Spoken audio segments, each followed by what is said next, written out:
And welcome to episode 104 of the TechnoBuffalo Show. I'm one of your two hosts for today, Sean Ani, Director of Operations, and I'm joined by Executive Editor Todd Hazelton. Hey, everybody.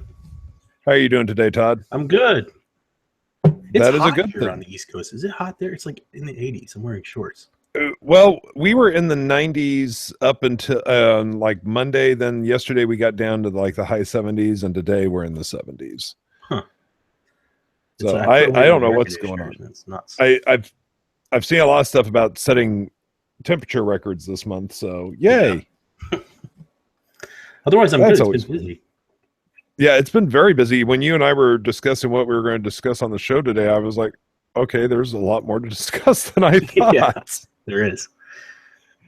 There is a lot going on. Well, I think the first one, I want to hit is there was a rumor coming out of Korea that the Note line is completely dead. Yeah, I saw that.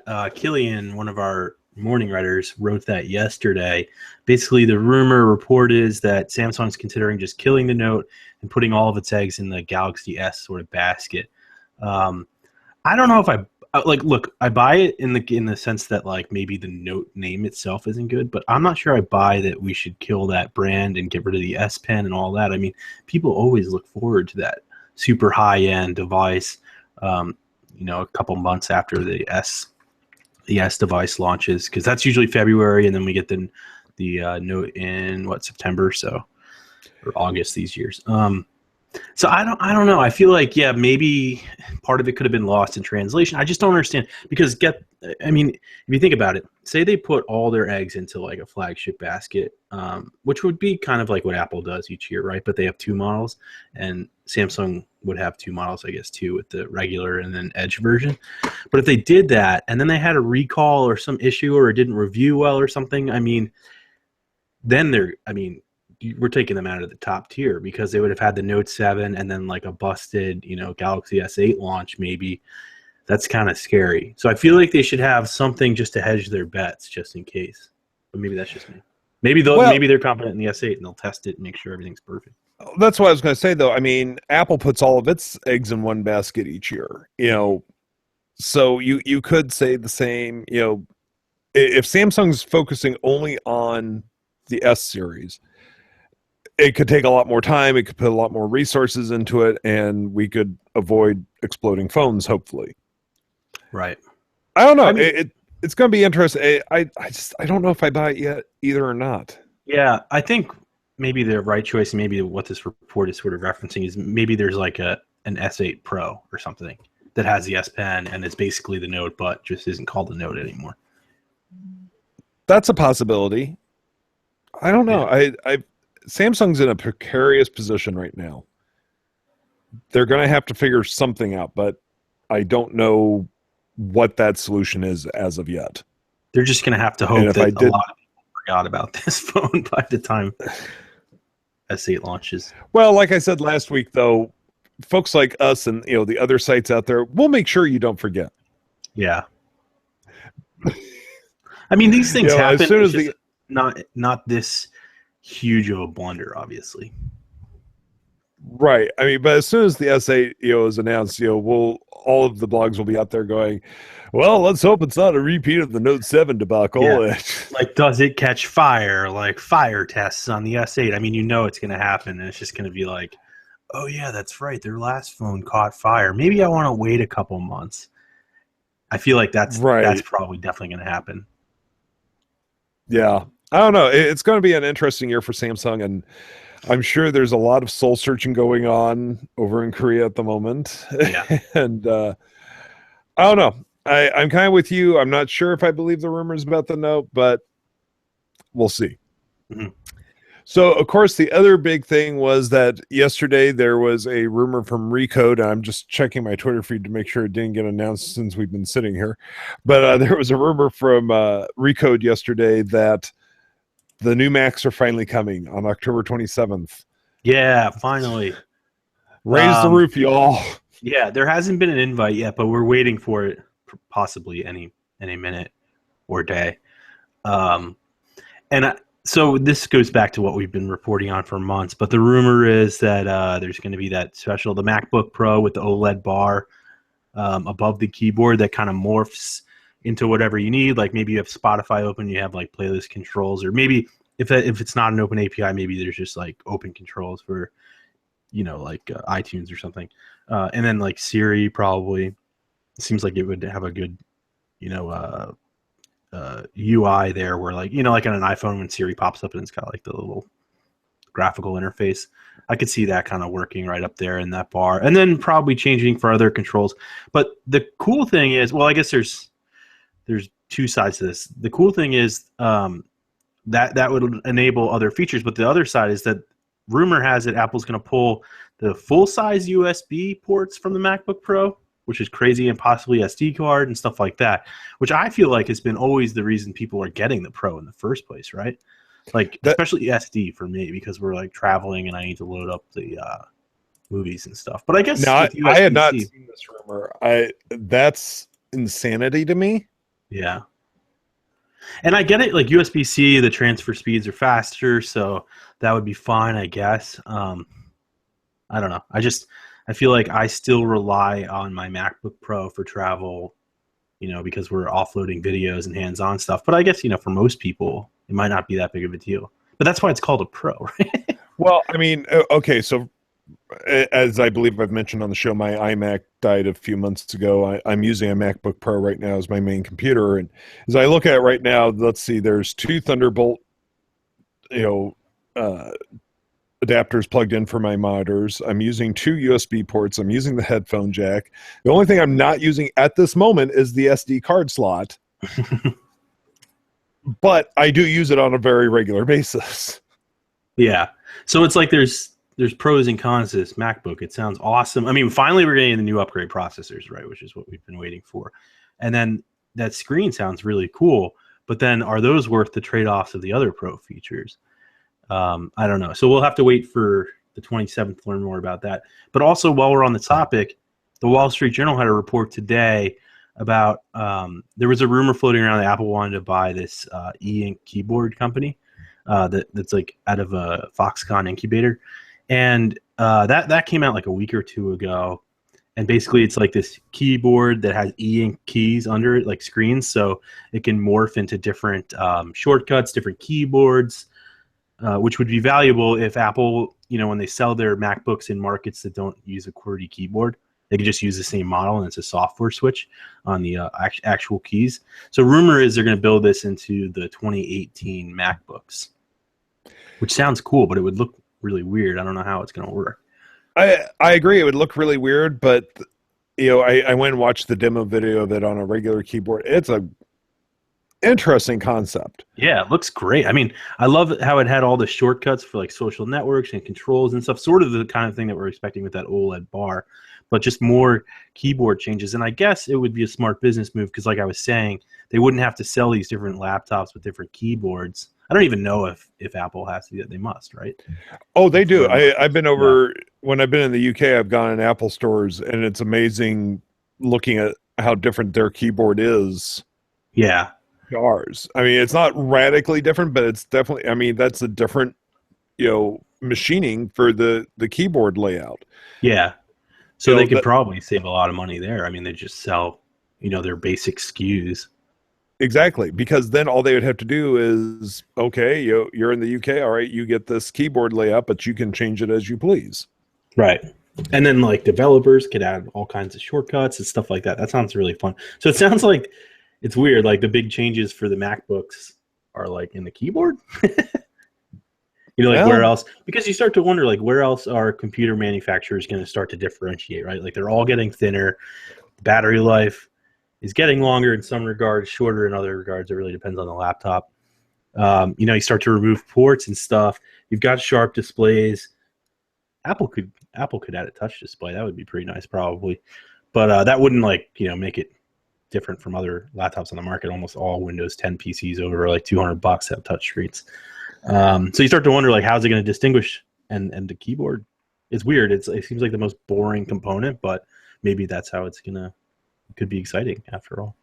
Well, you think about it, though, I mean, yes, it's the most boring component, but it is the component that you as a user interact with the most.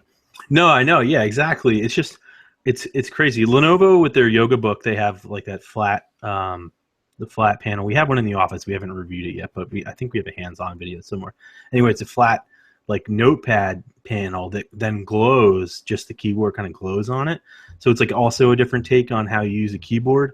But I feel like a couple years ago, it was almost like everybody was talking about, our futurists were like, oh, we're gonna ditch keyboards, because they're ugly and clunky and mice and that. We're all going touchscreen and gestures, and that's how you're going to interact with your computers. And I mean, even to some extent, you look at like augmented reality and HoloLens from Microsoft. It's like you're almost going inside the computer, right, and kind of getting rid of your keyboard, maybe.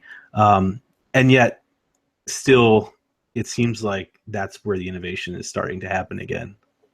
It's just kind of like maybe it wasn't the touch screens and gestures, or maybe those are just a part of it, and the keyboard is still very, very important, like you said. I mean, it's what you interact with all day long. That's all good points. I don't know where computing's going, but I think kind of like phones, we need to find something that where it can be differentiated, because computers have pretty much been the same since the birth of the laptop, except how I missed the trackball. Yes, that was sarcasm, folks. Cleaning out the dust. Oh, yes. There was nothing better than, undoing that little ring and taking the trackball out. And when you're sitting in a hotel room in New York City trying to cover Toy Fair. You're like, why aren't you working? Yeah. That was fun. Yeah, that I do not miss the trackballs. But yeah, in general, though, the general laptop configuration has remained the same for decades. Yeah, and it's like then tablets came around, and tablets were going to replace laptops, but in some ways they have, like, I'll use my iPad Pro as a replacement, or they had, and this is really popular, obviously, on the Windows 10 side of things, and Chromebooks, like the what do they call them? Like the multi-mode laptops that can go into tent mode and flat and tablet mode if you fold the keyboard back. And so it seems like everybody's trying to figure out, like, what the heck is the future of a laptop? Well, and that's what we're going to find out from Apple, at least their vision of it, partially, I think. If any company has the courage to change the keyboard, it's Apple. Yeah, courage. Took courage. Well, if you think about it, with the phones, they did do that. I mean, they brought multi-touch and touchscreen phones into the mainstream. It was not until 2007 where those were widely used. I mean, you did have touchscreens, but they were with a stylus, from Palm and Windows Mobile and stuff. And BlackBerry obviously had the keyboards. So they did kind of morph it there. I mean, very much so on the phone, but we haven't really seen it done elsewhere. Yeah, no, I agree. Actually, they did do it on the watch, too.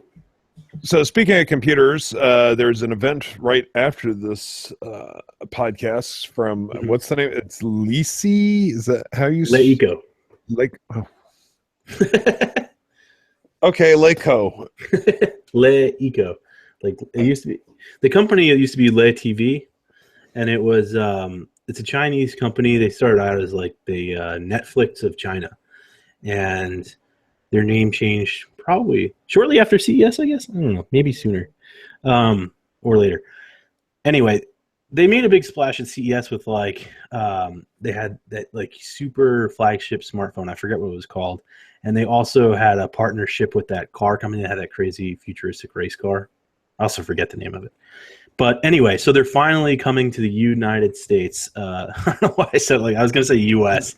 It dragged on. The United States. Today, they have a press conference, and it'll start right after this podcast. So by the time you listen to the podcast, it'll have happened. But we're expecting them to make there were a couple leaks that suggested they're going to have smartphones for the U.S. market. And I think they're going to be like flagship level with affordable pricing. So kind of like OnePlus 3 or like Huawei's Honor brand in the United States that are sold for like $400 at Best Buy, that kind of thing. Or Asus with their Zenphones. But I think we're looking at like Snapdragon 820 or 821 processors, cameras, good screens, Quad HD, that kind of thing, just at more affordable prices. But I don't know. We'll see. And then I think also we're going to hear about like their strategy for the United States. That's the general consensus I got from the invite.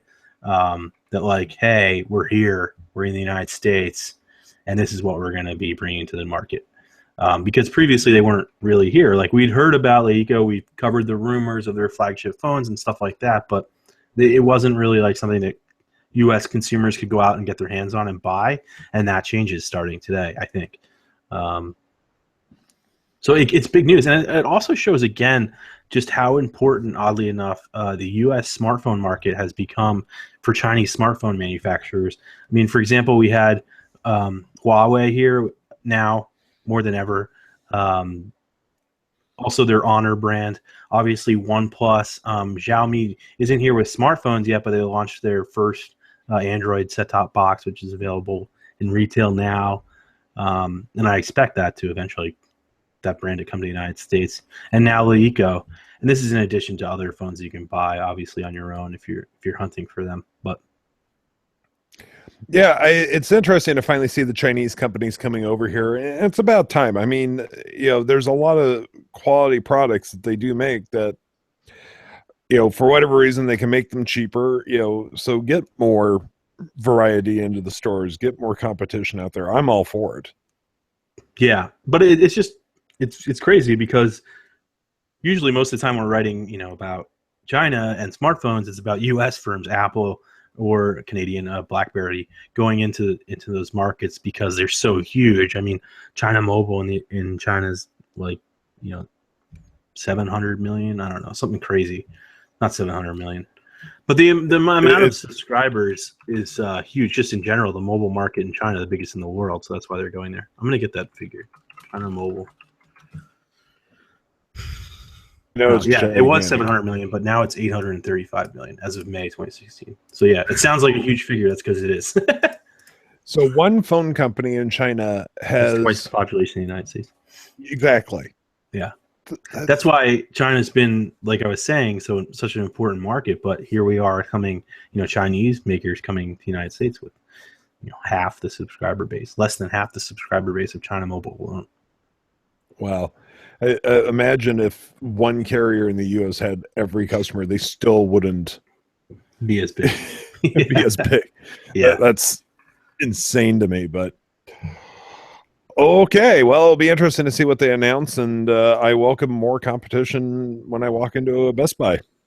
Yeah. Oh, but I think we're going to see stuff that is not just like smartphones. So I think we'll probably see, Leica makes a lot of things. So maybe TVs, and they make a bike. I don't know if these things are going to come to the United States, but it's possible that we'll see more than just that today, which will be really interesting.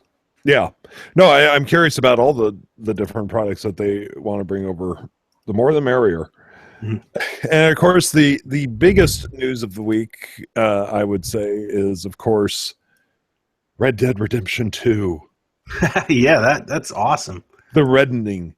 Finally.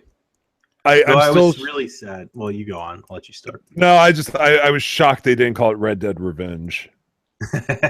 Yeah, that would have been. But aren't we trying to figure out if it's a prequel or not? Although it doesn't. I mean, it seems like it because what's his face is alive, right?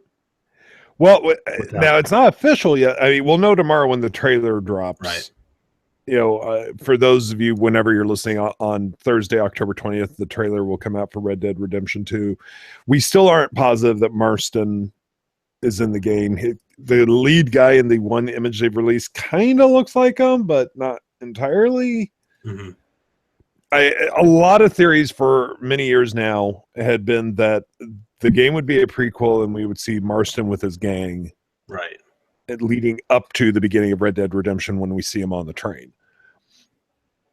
So I don't know. All I know is I can't wait for this game, although I have to wait a year. I still think Red Dead Redemption is quite possibly the best video game ever made.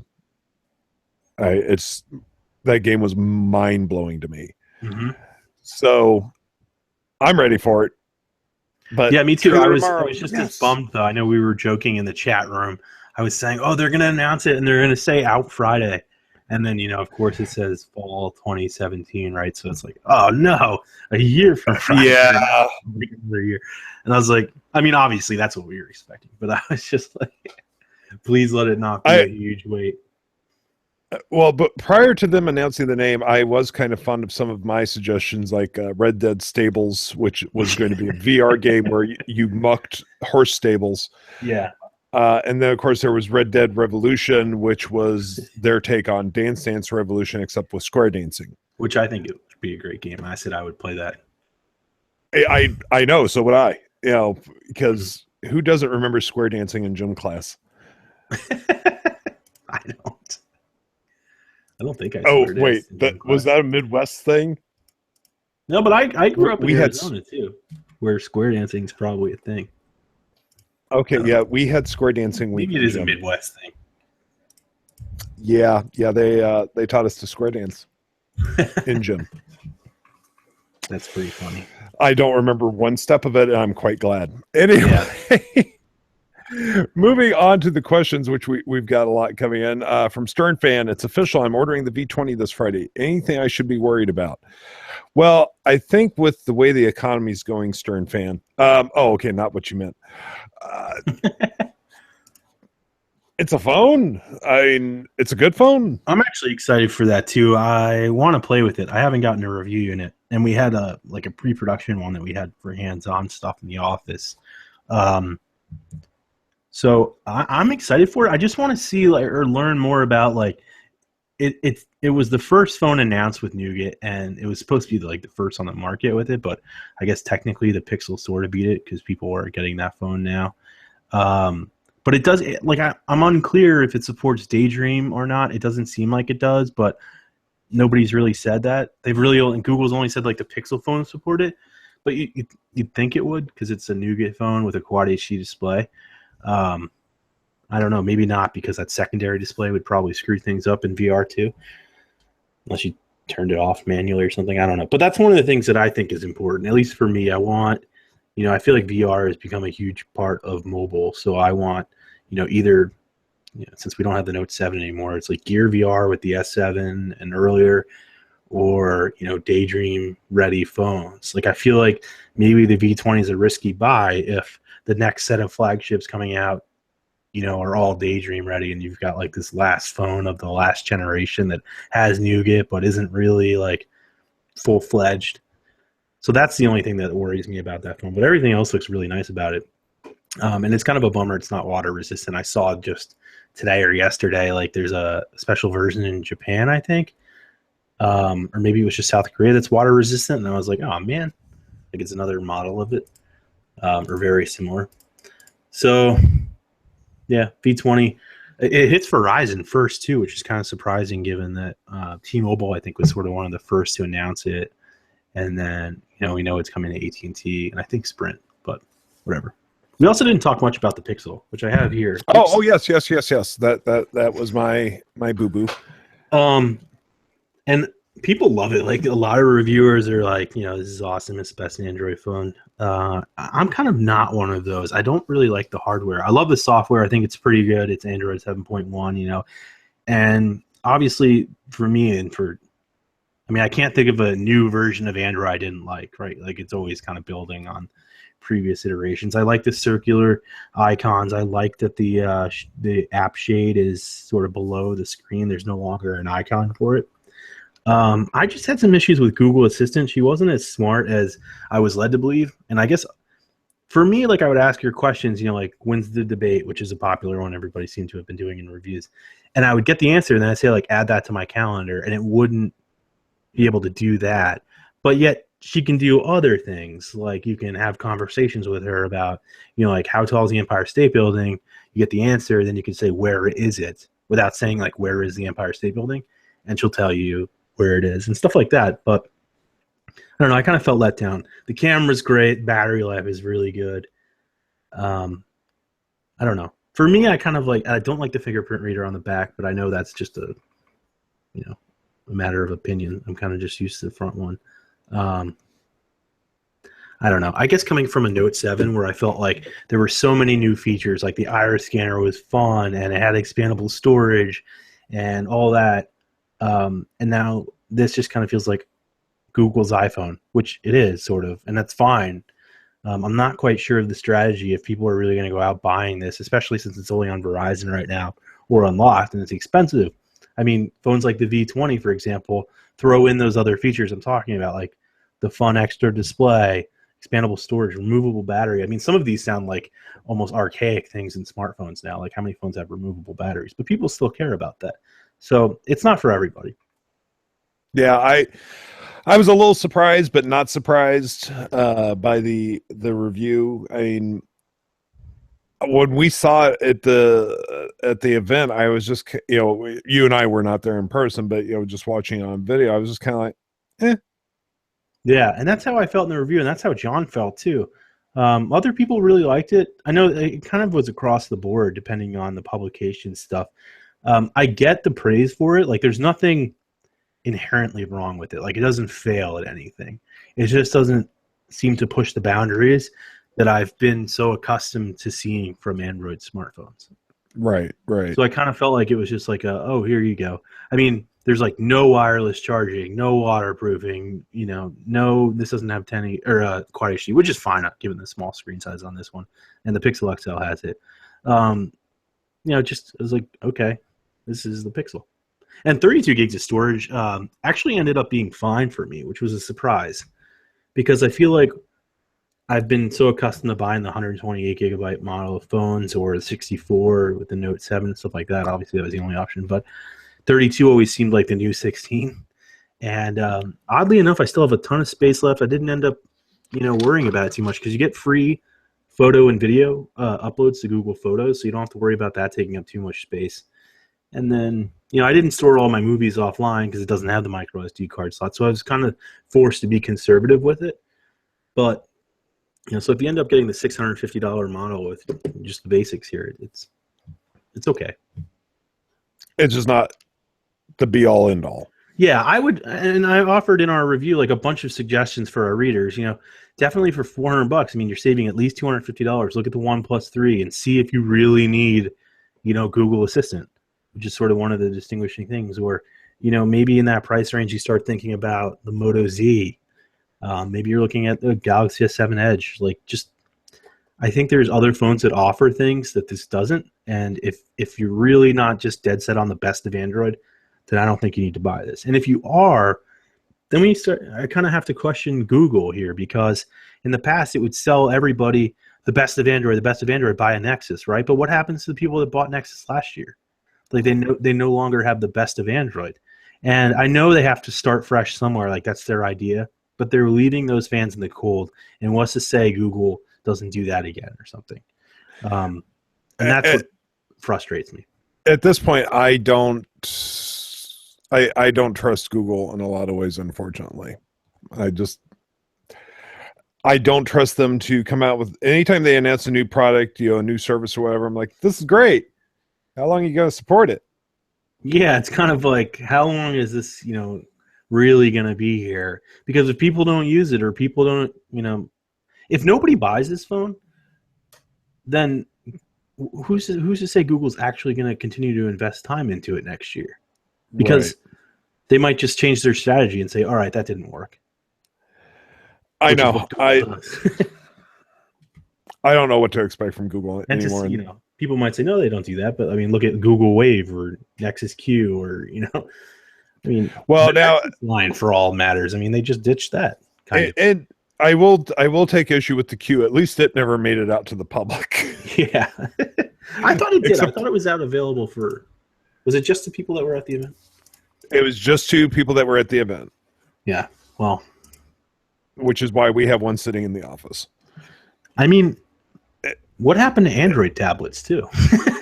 Like, what's really going on there? I mean, there's some, like the aforementioned Lenovo Yoga Book, that's actually pretty cool, but they put like their own software on it. It's kind of a laptop. And I mean, in general, they're not coming out as quickly as they were before. We don't see a new Galaxy Tab Pro S this year, or what? No, that's the Windows version, I think. Maybe it was just Galaxy Tab S or whatever. We don't see any Galaxy Tabs we don't at see the moment. Yeah, there was a refresh, and all they did was change the color, I think, to gold. So it's like, we're kind of waiting for Andromeda or whatever, the Chrome OS / Android mix. And just my point is, all these things are changing so much that I'm not sure, I can soundly recommend this phone for people to guarantee that you're going to get Android updates, because we used to do that with Nexus, and that's no longer true. So buy the Pixel if you like it. Yeah, exactly. Exactly. Coming in from Twitter from Connor Furlong, given its catastrophic problems, is Note 7 the worst phone ever made and possibly the worst piece of tech in any category?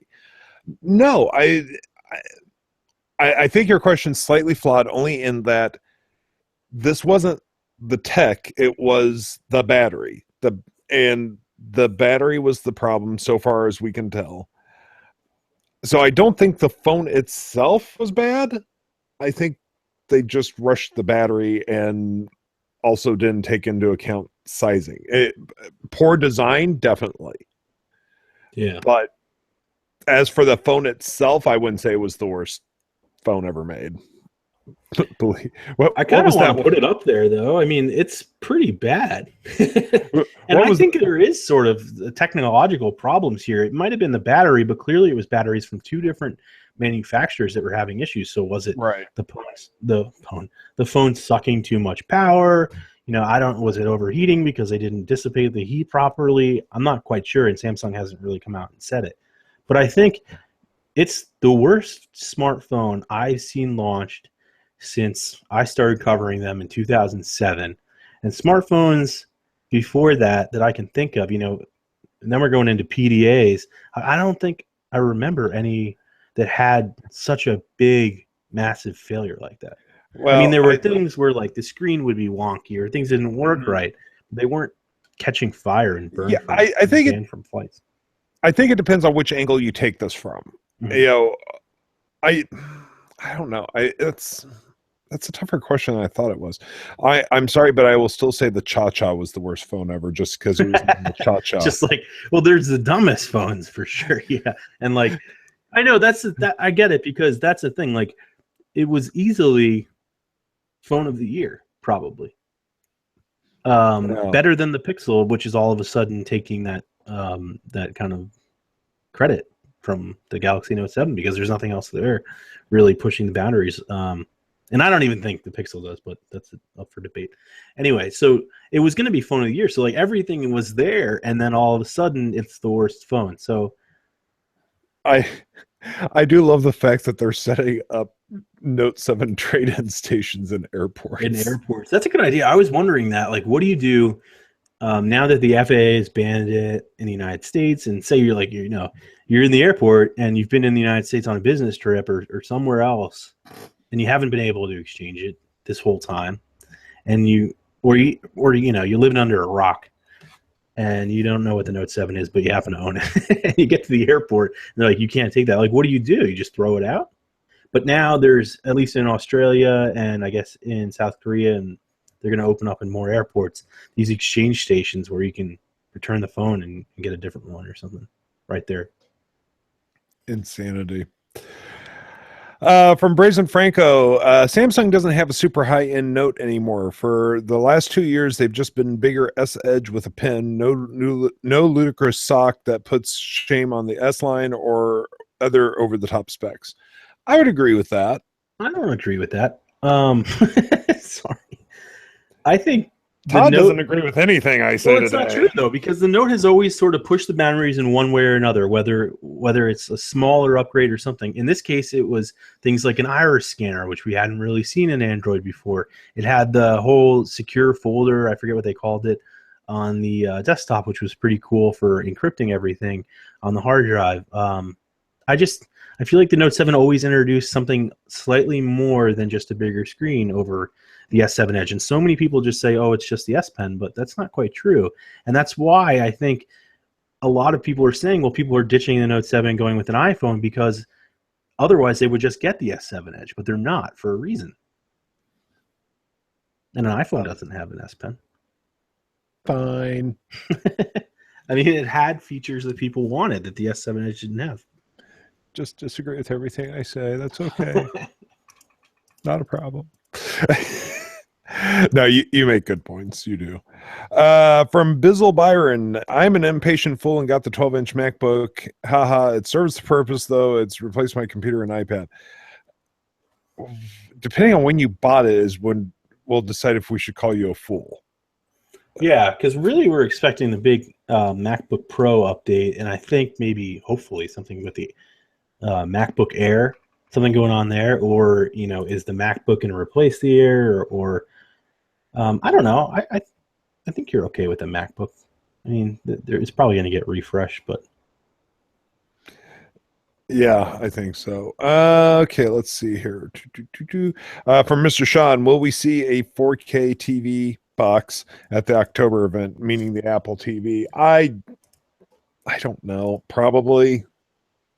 oh, I'm I, not expecting. Are we expecting it? I'm guessing. Oh, my This is guess is. I don't want to disagree with you again. I haven't seen any reports of that. I haven't seen any reports of it either, but the Apple TV typically, when it gets a refresh, doesn't get a whole lot of coverage. But that being said, I haven't seen any reports of out of stock notices or anything else. Yeah. But Apple does have to acknowledge 4K as a thing at some point. Yeah, it does at some point. But it's also one of it's not always pushing. I mean, it's not always ahead of the curve, right? It's sort of like waits until everybody has a 4K TV and then it'll jump in. And everybody's got, 4K content. And I still think we're waiting for all the 4K content. From Stern Fan, I was just reading the sales of the iPhone 7 has declined by close to 30%. Do you guys think it's their biggest seller? I know we'll find out on 1025. If you mean the biggest seller for Apple, yes. Do I think that it's declined by 30%? I think that here's the thing with iPhone sales. I'm trying to find that article. That sounds way, way too high of a decline. I don't Well, think so. my guess is it's going to be one analyst. Yeah. See, what happens with Apple sales is you get these analysts at both ends of the spectrum who want to make these grandiose predictions so they get their names written up. And I'm not going to say his name, but you know exactly who I'm thinking of, Todd. Yeah. I think they're probably going to be good because, like I was saying, with the Note 7 out of the picture, I mean, that's the biggest sort of immediate competitor besides the Pixel now. And I don't know if there's been enough marketing and message around the Pixel just yet to really affect iPhone sales. I think the failure of the Note 7 probably helped the iPhone, and I'd be surprised if it really declined. I mean, I think it's going to be a good seller. Hey, I think so too. From Brazen Franco. I'm sorry, what? It's been out of stock, and I know Apple sort of controls that, and that's actually why they said they're not announcing first weekend sales this year, because it's a matter of supply, not demand for the phone, and we don't know what the supply was, but seeing as it's still hard to get a lot of the phones, I'm guessing that it's selling well. From Brazen Franco, RDR was an amazing game, but sorry, this time I'm simply not going to buy and can't justify the purchase of a console just for RDR 2. Really sucks that our Rockstar San Diego is the studio behind it. I'm still not convinced that the PC is completely off the table. Yes, I know there was no PC mentioned on the teaser page. That could have been a graphic artist forgot to put it on there. I can't see them not releasing it for PC at some point. Grand Theft Auto 5 came much later, but it did come. I think Red Dead Redemption 2 will come out for PC. I think they just didn't put the little logo on the teaser image. Let's see here. From Brazen Franco, what do you think of the Japan exclusive V34, smaller V20 with water resistance? Yeah, that's what I was talking about. I mean, sounds like a smaller V20 with water resistance. Yeah, I'm not sure what to think of it. Todd, this is funny. I actually meant to say to you before the show started that I had a gut feeling that this was probably going to be the episode where somebody asked us who we're voting for. And sure enough, Stern Fan has asked if we're voting for Trump or Hillary. I'm going to lay down the law right now. We will never answer that. Yeah, I have a hard and fast rule in my life. I do not discuss politics publicly, and I do not discuss religion publicly. Period. Yes. End of story. It's a tech show. Topics cross my lips publicly. So, yeah, Stern, I'm voting. Let's see. From Josh Ranmuth. Todd, how come you wear that hat during the show? Just wondering. Because Todd wears a hat at all times. Yeah, if I don't comb my hair, I wear a hat. It's getting long. I guess I could take off my hat. There you go. Well, you notice mine's gone. Yeah, your hair is gone. That's my solution. Instead of combing it, I just take a razor to it. Yeah, I wear a hat all the time. I've always worn a hat ever since I was a kid. I can't. I've seen you without hats once in a blue moon, but not very often. Yes, I do trade shows without hats. That's like the only. And if I'm in the office, I probably won't wear it every day. But from Stern Fan, it keeps his wig on. Just kidding. He has glorious hair. From Brazen Franco, you do know that you can already get a keyboard with caps that morph, right? Even better, it uses OLED screen instead of e-ink. Yes, that's been around for years. It what also, was that thing called? I don't remember, but it also costs an arm and a leg. Yeah, the point of it is that Apple's changing from a traditional keyboard to building this in. It's not that you can get something. I mean, you can get or hack or do whatever you want with all these keyboards. It's a matter of it becoming standard, which is kind of crazy. Another politics question. Guys, I know you posted those before I said anything. Not going to discuss them.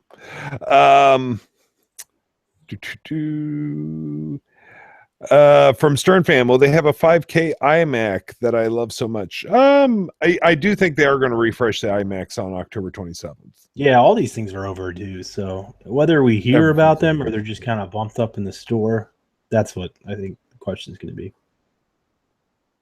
Yeah. Okay, Brazen Franco, but GTA 5 isn't made by Rockstar San Diego. It's Rockstar North. Rockstar San Diego only has made console exclusive and never ported anything to the PC platform, unlike Rockstar North. Folks, I'm not Joey. I had no clue that they're Rockstar San Diego, Rockstar, whatever. It's Rockstar. We're getting a new Red Dead Redemption. I'm playing it. Yeah. I'm playing it. I've been playing Battlefield 1. I got in the early enlistment or whatever. Came yesterday. That's a good game. I'm playing it on PS4. From Mr. Sean, Nintendo NX thoughts, Friday announcement. I don't know what's going on there. I mean, we've heard so many rumors that it's going to be cartridge based, which is just mind boggling to me. I really don't know. Unfortunately, Joey is manning the ship while Todd and I are on the show. And I thought about, switching Joey and Todd out this week, but Joey's got 20,000 things going on, as does Todd. We all do. But I don't know what's going to go on with the Nintendo NX. I mean, we've heard it's portable. We've heard it's cartridge based. We've heard it, it slices, it dices, it makes julienne fries. I don't know what it's going to be. We're all going to find out, but no clue. From Hilux Taco, I remembered how to say his name. New iPads next year. We're hearing March. Isn't that what we last heard? I forget when it was, but I think it's later than March. Yeah, I don't think we're going to see him on October 27th, though. No, yeah, not that soon. From Mr. Sean, iPod updates? Highly doubt it. From Stern Fan, Sean, do you still have your Mega? Yes, I do. It's in its box. Oh, I thought you were using it. I was like, that's good. No, it's in its box, sitting in a storage room. No, my new phone that I'm taking. Well, it's not new, but my new travel phone for switching out SIMs is a Nexus 6. From Stern Fan, Todd, have you returned anything lately? No. Dude, your game's slipping, man. I know. I haven't really bought anything. That's probably a good place to start, though. Yeah. Well, it would have been the Pixel, but I just, it's not for me. I know a lot of people. I feel bad saying that because I know a lot of people like this phone. It's just not yet. Maybe Google's add something, or maybe it'll grow on me over a month or something. But who knows? Yeah. Well, folks, the time has flown. We are already at the end of the show. As always, we do appreciate you joining us. You can find the Techno Buffalo Show on iTunes by searching for the Techno Buffalo Show. We do appreciate if you rate and review us. That does help out the show. You can also find us on Pocket Cast. You can find us in the Google Play Store. You can subscribe via RSS feed. You can find us on Stitcher. Yeah, that's the name of it. App, where you can listen to us anytime, anywhere. Todd, you sound like you've heard me say that many times. Anyway, folks, I'm Sean Ani. I'm the Director of Operations. I've been joined by Todd Hazelton, Executive Editor. Bye, everybody. Until next week, take it easy, everyone. Bye-bye.